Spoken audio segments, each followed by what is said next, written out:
My name is Angela Royce. And for nearly 2 years, I believed I was someone's mother. Dear viewers, welcome to our channel. Subscribe to receive more stories every day.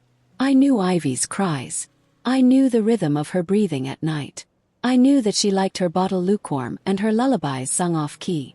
I knew every inch of her because I raised her, fed her, rocked her to sleep when she had colic and held her little fists when she learned how to walk.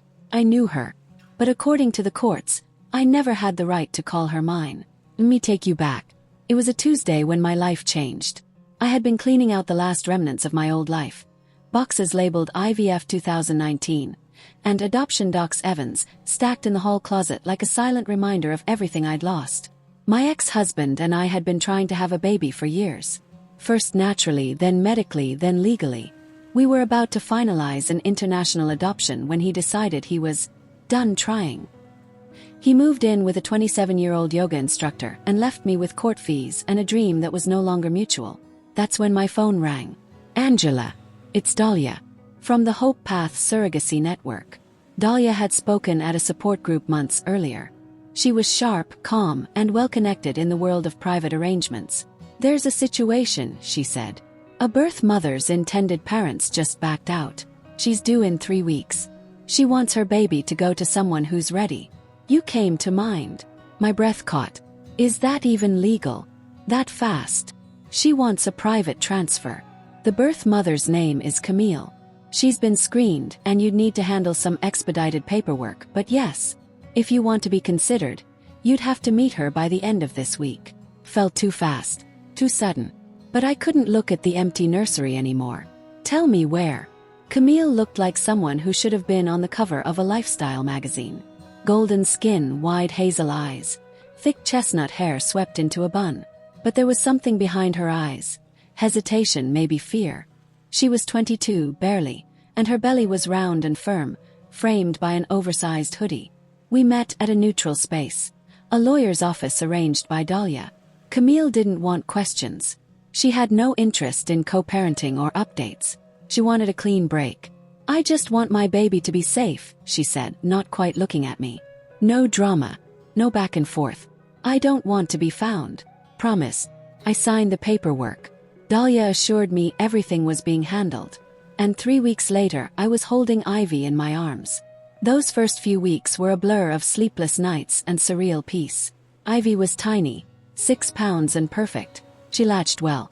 She slept on my chest like she belonged there.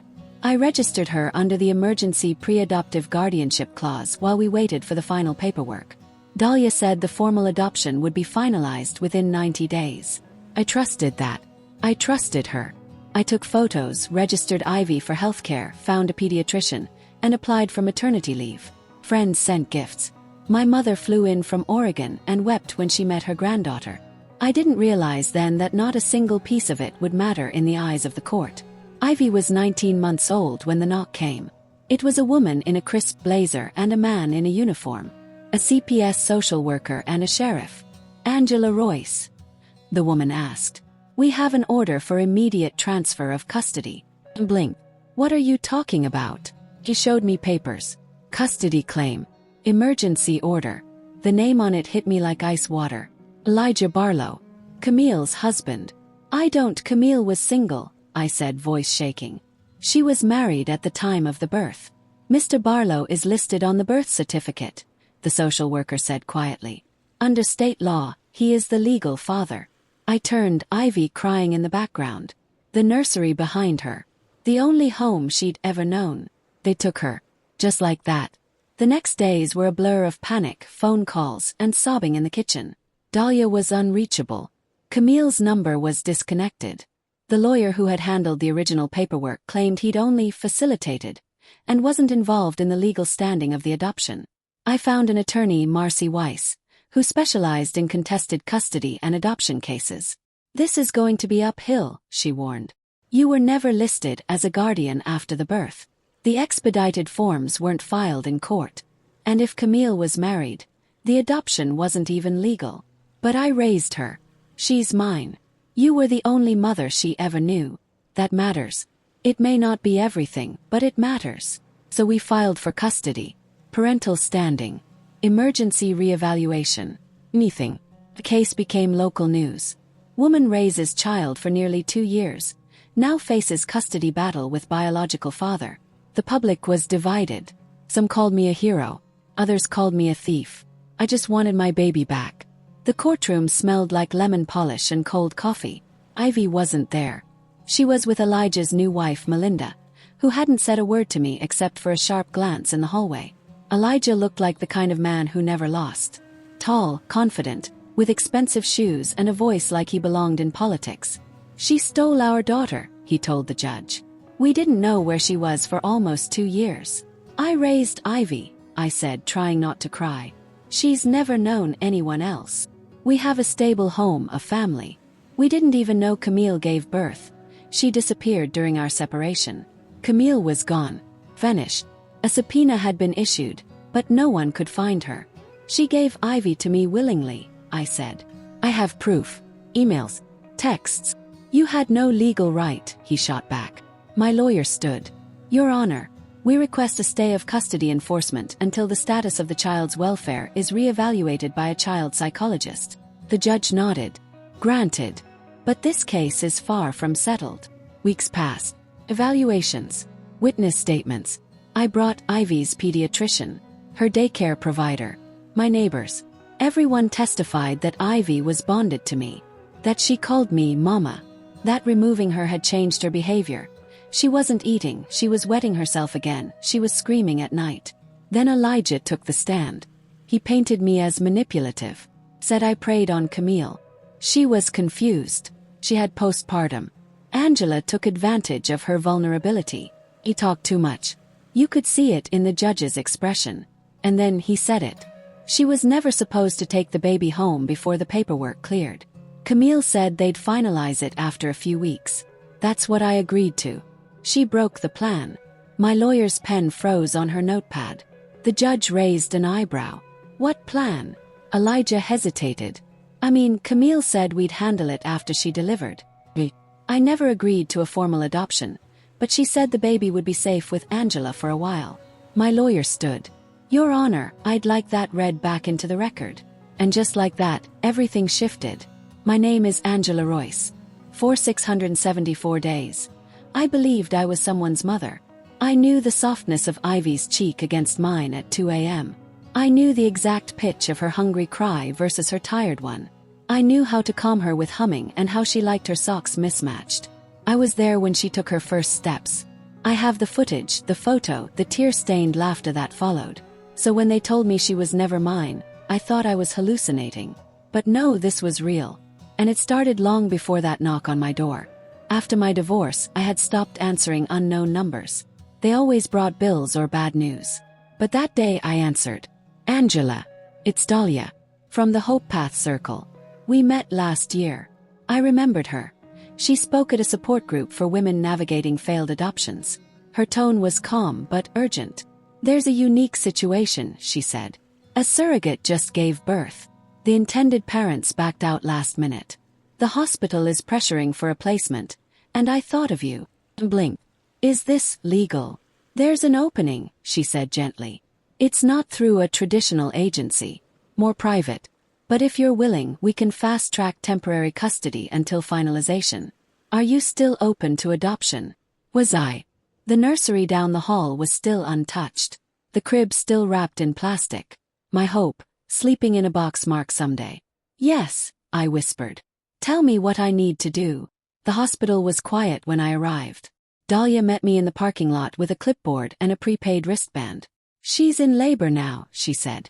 You won't have contact with the surrogate after delivery. She wants anonymity. I hesitated. Not even a goodbye. She made it clear, this is a clean break. I was escorted into a neutral room. 30 minutes later, a nurse wheeled in a pink-wrapped bundle with sleepy brown eyes. Meet your daughter, the nurse said. I couldn't breathe. I couldn't speak. I just held her. I named her Ivy. No middle name. Just Ivy. Because she was the one thing that clung to me when everything else had let go. The weeks that followed were sleepless and perfect. Ivy was quiet, observant, stubborn. She made my house a home. I learned to function on 4 hours of sleep and caffeine-fueled instinct. I filed everything Dahlia sent me. Guardianship affidavits, pediatric records, immunization forms. The adoption process, she said, would take 6 months max. But 6 months passed. Then 9. Then a year. Each time I asked, she gave vague responses. The surrogate moved. No signature yet. Courts are backlogged. I'll update you after the holiday. But Ivy was mine. I had diapers to change. Daycare bill. First steps to film. I let it go. Until I couldn't anymore. It was a Friday morning. I was blending bananas for Ivy's breakfast when I heard the door. A tall man in a suit and a woman with a badge stood outside. Angela Royce. Yes. We're from Child Protective Services. We have an order for emergency removal of minor child Ivy Sloan. My heart stopped. Ivy what? She is the biological child of Mr. and Mrs. Patrick and Lillian Sloan. They are petitioning for custody. I was already shaking. No, you're wrong. I adopted her. She's my daughter. There is no finalized adoption on record, the woman said gently. We have a verified birth certificate and DNA match. I'm so sorry. Ivy was behind me, babbling, sippy cup in hand. I stepped in front of her. You are not taking my daughter. But they did. The next 72 hours were chaos. Dahlia's number was disconnected. Her email bounced. The lawyer listed on the guardianship papers. His office abandoned. My lawyer, Jared, stared at the paperwork with a grim face. This is bad, he said. You have no legal standing. Ivy's birth certificate lists Lillian as the mother and Patrick as the father. There's no court-approved transfer. Nothing. I slid photos across the table. Look, erased her. Have receipts, doctor visits, preschool registration. That might help with emotional standing, he said. But without documentation, they'll treat you like a woman who kidnapped a child. I wanted to vomit. I didn't steal her, I whispered. I was told her parents backed out. That they didn't want her. He met my eyes. Then we have to prove that's a lie. They walked into the courtroom like royalty. Patrick Sloan, tall, silver-templed, with an expensive watch and even more expensive arrogance. Lillian, polished, tragic, performative. The grieving mother who'd been wronged by a stranger. She was our daughter, Lillian said, tears ready at command. We were told she died at birth. We never signed her away. I gripped the table so hard my nails bent. Jared stood. Your Honor, we request immediate psychological evaluation of the child. Removing her from the only home she's ever known poses significant trauma risk. The judge paused. We'll proceed with a formal hearing, he said. But for now, the child will remain in the custody of the biological parents. My whole body went cold. Ivy wasn't even allowed to see me. 2 weeks later, during the evidentiary hearing, Jared cross-examined Patrick. Can you describe the moment you found out Ivy was alive?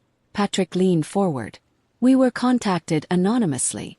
A woman said she'd seen Ivy at a daycare and recognized her from a private fertility group. Was this before or after you reopened your case with the hospital? Patrick hesitated. Before. Do you recall the date? Patrick nodded. April 7th. Jared flipped a file open. That's interesting. Because you filed a claim to reinstate parental rights in February. 2 months before you claim you knew she was alive. Lillian flinched. Patrick's lips parted. I must have gotten the dates wrong. Or, Jared said coolly, you always knew. The courtroom went still. The judge narrowed his eyes. Then came the moment everything changed. Jared asked Patrick, when did you first see Ivy in person? He shrugged. 2 weeks after she was born. I met her briefly. Camille showed her to me, then said she had a family lined up. That it was too late. The room shifted. Jared raised a hand. Let me repeat. You said you thought she died at birth. But you just stated Camille introduced you to her 2 weeks later. Patrick blinked. And in that moment, he knew he'd messed up. The judge tapped his pen. Mr. Sloan, you testified you believed your daughter was stillborn. Now you're saying you saw her weeks later. I was confused. But the damage was done. For the first time in weeks. I had hope. The courtroom emptied in hushed waves. Lillian left with her lips pursed and her lawyer close behind. Patrick tried to control the narrative as he exited, offering carefully worded statements to reporters, but his mask was slipping. That single sentence had cracked the foundation of their entire story. Jared was quiet until we reached the parking lot. "We need to subpoena everything," he said. "Emails, messages, the hospital file. And we need Camille." Camille, the surrogate, the missing puzzle piece. "She disappeared," I said softly. "Changed numbers, vanished after the birth. I don't even know if Camille was her real name." Jared gave a tired laugh. "It never is in these cases. But she handed me Ivy," I whispered. She cried. She held her hand to my face and said, "Thank you for loving her when no one else would. That's not something a woman says when she's part of a scam." "We'll find her," he said. I spent the next week digging through old shoeboxes, paper trails, hospital photos. That's when I found the note. It was tucked inside Ivy's baby book, behind her first photo. A slip of pink paper, folded into a tiny square. "For what it's worth, she picked you. She said the other couple made her feel invisible. Good luck. Nurse L." It was scribbled in rushed handwriting. No last name. But it was something. I rushed to Jared. "She picked me. Camille chose me. That matters, right?" He nodded slowly. "If we can prove the Sloanes weren't the only intended parents, it changes things. This isn't just an illegal adoption. It's a custody dispute based on a broken contract." Subpoenaing the hospital took 3 weeks. The records showed a patient listed as Camille Rayner, giving birth via surrogacy. But the section for intended parents was left blank. There were no Sloanes listed. In fact, the hospital flagged the birth for lack of formal declaration of guardianship. Ivy's discharge form, signed by me.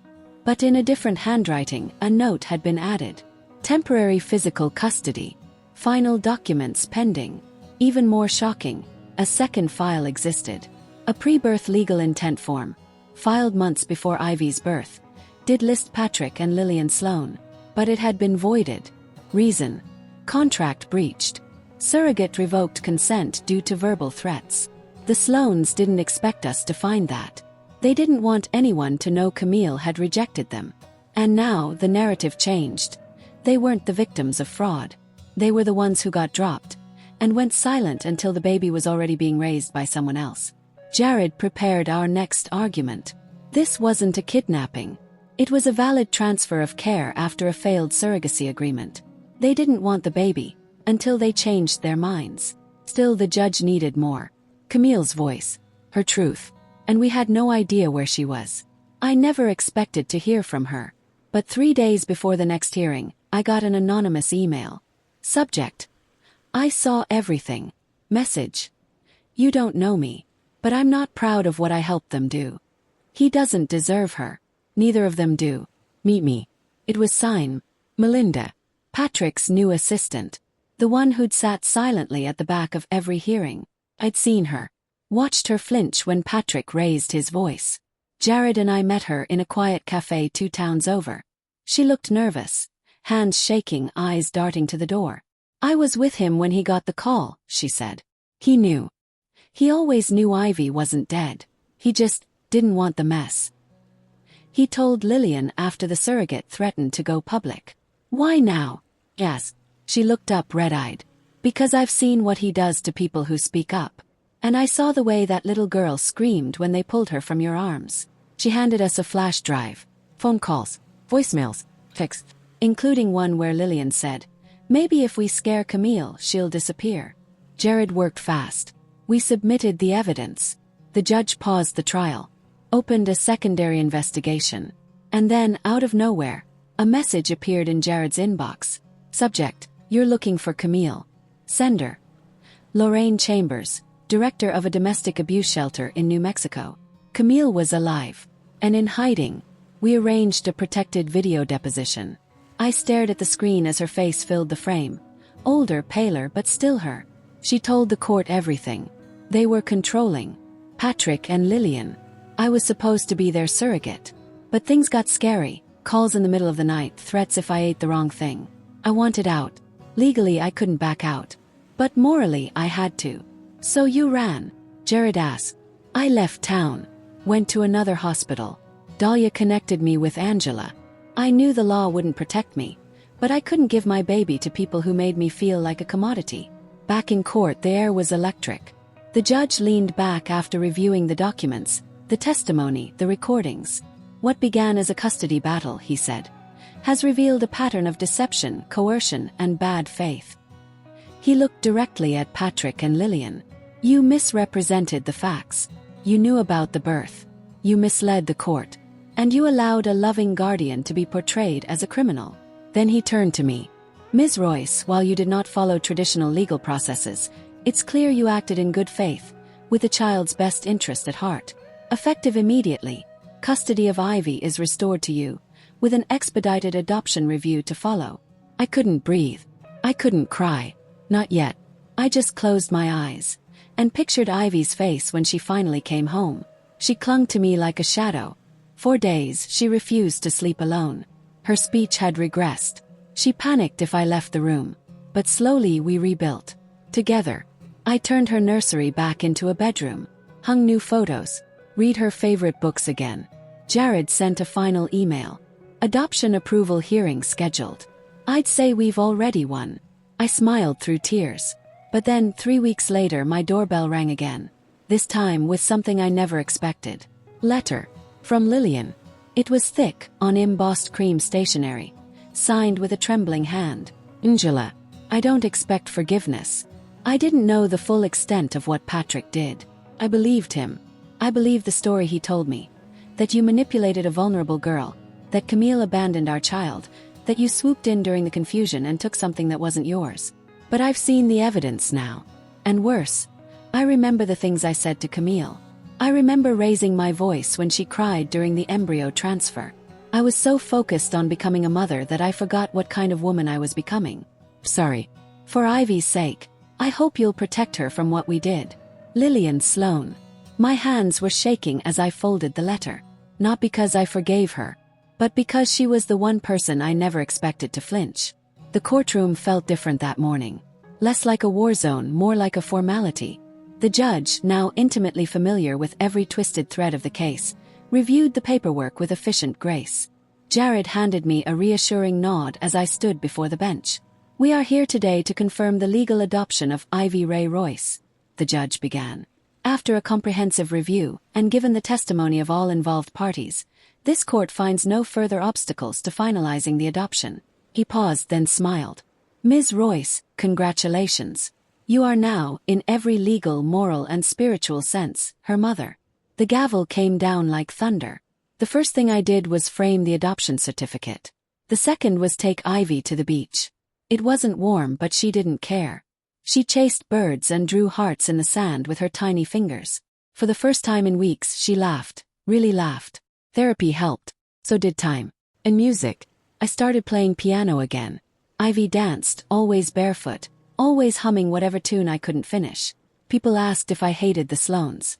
But the truth is, I don't think I ever had the luxury of hating them. I was too busy surviving what they tried to erase. Too busy proving that love doesn't start with blood, or contracts, or biology. Love starts the moment you choose someone. And refuse to let go. A year later, I opened the door to find Camille standing there. She was thinner, her hair shorter. A nervous energy buzzed around her like static. In her hand, a small stuffed giraffe, the one Ivy had been wrapped in after the birth. I just wanted to know, she said. If she's okay. I brought her in. Sat her on the couch. Called Ivy in from the backyard. She stared at Camille for a second, then tilted her head.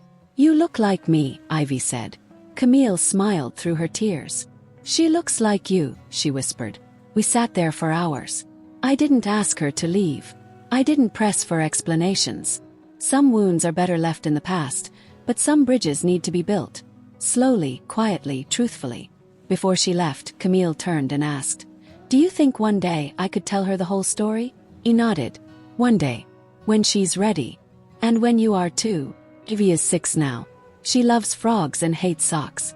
She sings in the bathtub and draws hearts on every piece of homework. She asks sometimes about before. She knows she came from another woman's belly. We talk about how families can start in different ways. She knows her story is complicated. But she also knows she is wanted. She is loved. Last week, I found her coloring quietly in her room. Hey mama, she said. Yeah, baby. Do you think I came from a mistake? I knelt down, held her face in my hands. "No, Ivy," I said. "You came from a miracle." And she smiled like she already knew. Dear viewers, thank you for watching.